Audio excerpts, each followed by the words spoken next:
নমস্কার। বিবৃতিত্ব থেকে আবার চলে এলাম দুঃখজনক ঘটনা নিয়ে আজকে একটা ছোট প্রতিবেদন।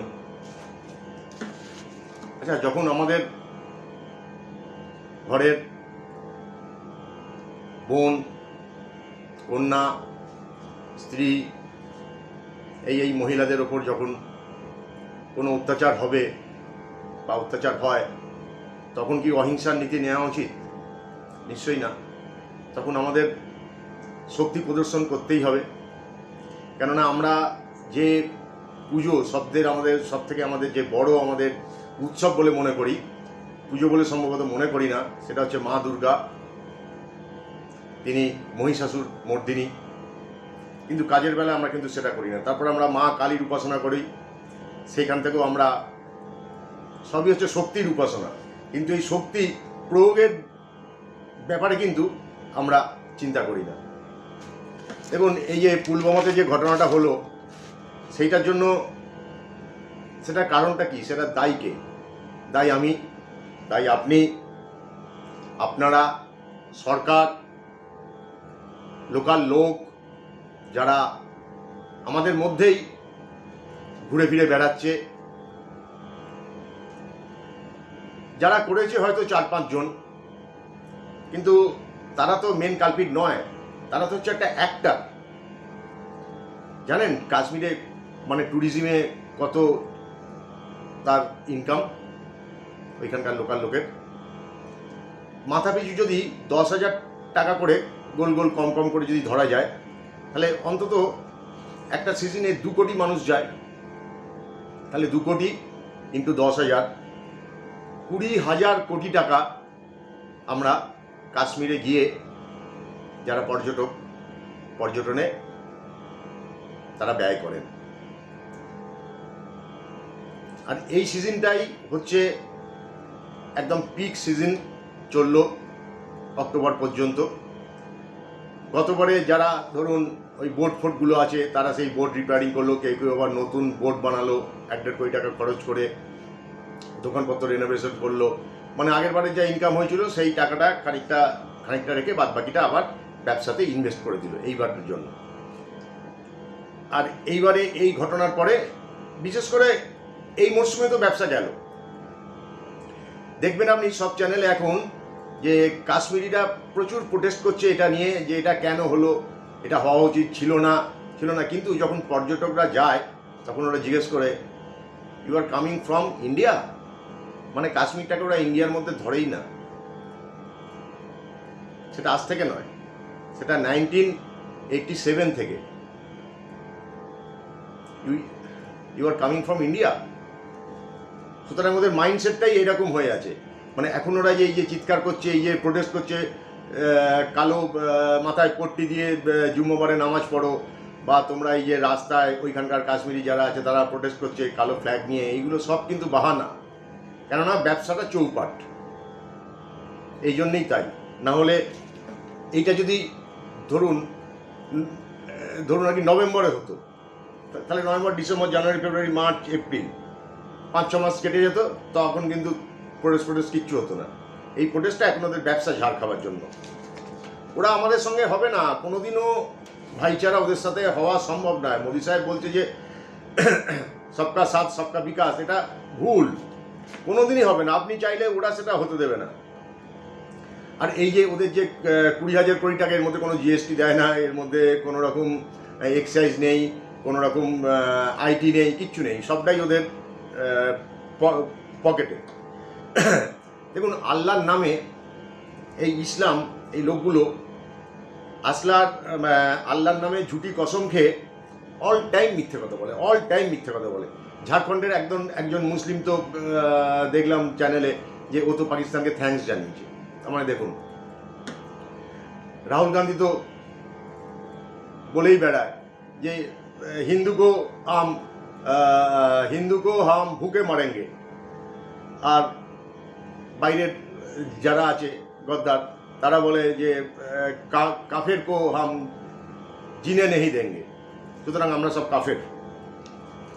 জানেন তো, এই যত আমাদের ভারতবর্ষে মৌলানা আছে, ওই বকরিবালি দাড়ি আর ওই ওই বান্দার টুপি, হ্যাঁ, ওইগুলোকে প্রথমে ধরে ধরে মারো, ঠোকো শালা, ওইগুলোকে ঠোকো। আর মসজিদ গ্যাদারিং বন্ধ করে দাও, নামাজ যে যার বাড়িতে পড়বে।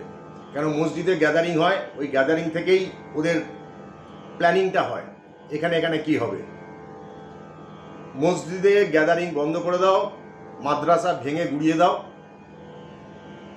মেন স্ট্রিমে এসো যদি পড়াশোনা করতে চাও। আর এই মৌলবীদের বকরিবালি বান্দরবালি ধরে ধরে ঠোকো, ধরে ধরে ঠোকো। আর যত ওদের যে বই আছে, এই যেটা বলে ওদের যে বই, ওই বইয়ের প্রথম পৃষ্ঠা শেষ পৃষ্ঠা রেখে বাদবাকি জিহাদি পেজগুলো ছিঁড়ে দাও। চায়নার মতো করতে হবে, জানেন তো, চায়না ওদের সব পেজ বার করে নিয়েছে। আর যত মসজিদ ছিল সেইগুলোকে উপরে গম্বুজগুলো ভেঙে দিয়েছে, ভেঙে দিয়ে ফ্ল্যাট করে দিয়েছে। ওইখানে এখন হচ্ছে ড্যান্সিং বার, চায়নাতে ড্যান্সিং বার করে দিয়েছে। ওইখানে পর্ক খাওয়া হয়, শুয়োরের মাংস খাওয়া হয়, নানা রকম নাচ গান চলে। মানে তোমরা এইভাবে করো। ওইখানে কিন্তু ওরা জব্দ, চায়নার কাছে পাত্তা করতে পারে না। বেশি এদিক ওদিক করবে, কিডনি বার করে নেবে। তাই ওরা আছে, মেনে নিয়েছে। চায়না বলে দিয়েছে যে কোন কোন জিনিসগুলো তোমরা করলে তোমরা জাহান্নামে যাবে। বলছে এই জিনিসগুলো আমাদের বারণ, মদ খাওয়া বারণ, আমাদের নাচা গানা বারণ, শুয়োরের মাংস খাওয়া বারণ। সেইগুলোই তুমি করো, তুমি যেন জাহান্নামে যাও, জান্নাতে তোমার যেন স্থান না হয়। ভারত তাহলে কি খুব দুর্বল? মাত্র তো 30 কোটি, আর আমরা তো 100 কোটির উপর। তাহলে দুর্বলতা কিসের? ঠোকো, ধরে ধরে ধরে ঠোকো। দেখুন, দালাল যে মানে কি হালাল যে সব প্রোডাক্ট আছে, মোটামুটি ইউপিতে তো বন্ধ, সেখান থেকে প্রচুর রোজগার হয়। রোজগার করে ওরা সেই টাকাগুলো সব জেহাদিতে দেয়। এইটা ওদের হচ্ছে জেহাদি ট্যাক্স। আর দেখুন, শ্রীনগরে যে শ্রীনগরে 10,000 30,000, দিস ইজ হিন্দু। শ্রীনগরে মুসলিম শ্রীনগরে যখন এইটা মানে ইনসিডেন্টটা হবার পরে, ঘটনাটা ঘটার পরে, স্পাইস জেট আছে, এ আছে যারা প্লেন, 10,000 টাকা করে ওদের ফেয়ার ছিল, সঙ্গে সঙ্গে 30,000 টাকা করে দিল। মানে এটা কি ঠিক? আচ্ছা, স্পাইস জেট ওরা তো হিন্দু, ওরা তো মুসলিম নয়। ঠিক আছে, ডিম্যান্ড অ্যান্ড সাপ্লাইয়ের ওপর এগুলো ভ্যারি করে। কিন্তু এই অবস্থায় ডিম্যান্ড অ্যান্ড সাপ্লাই, যারা ফিরে আসতে চাইছে কাটছাট করে তাদের ট্যুরটা, আর দেখুন সেই জায়গায় কিন্তু যারা মুসলিমরা আছে লোকাল, তারা কিন্তু দাম কিন্তু কমিয়ে দিয়েছে। কেননা তাদের দোকানে যেন সেলটা বেড়ে যায়। এই হচ্ছে আমাদের হিন্দুর সঙ্গে মুসলিমের তফাৎ।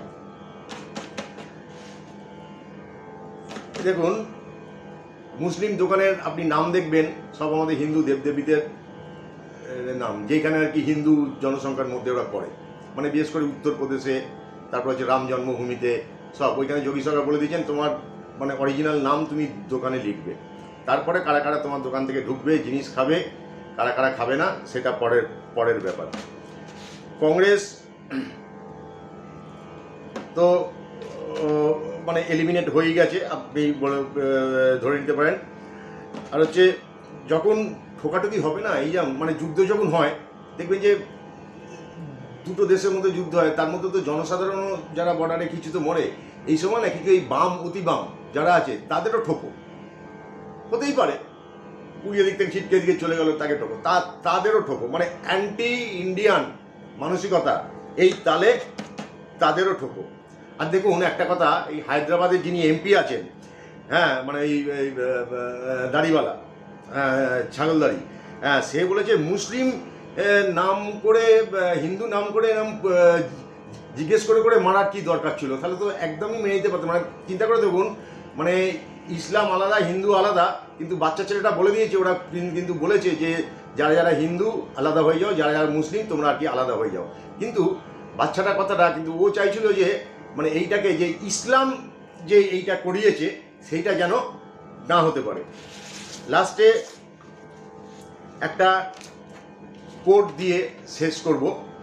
যেটা হচ্ছে স্বামী বিবেকানন্দ বলেছিলেন, without shakti there is no regeneration for the society. ভালো থাকবেন। জয় হিন্দ, জয় ভারত।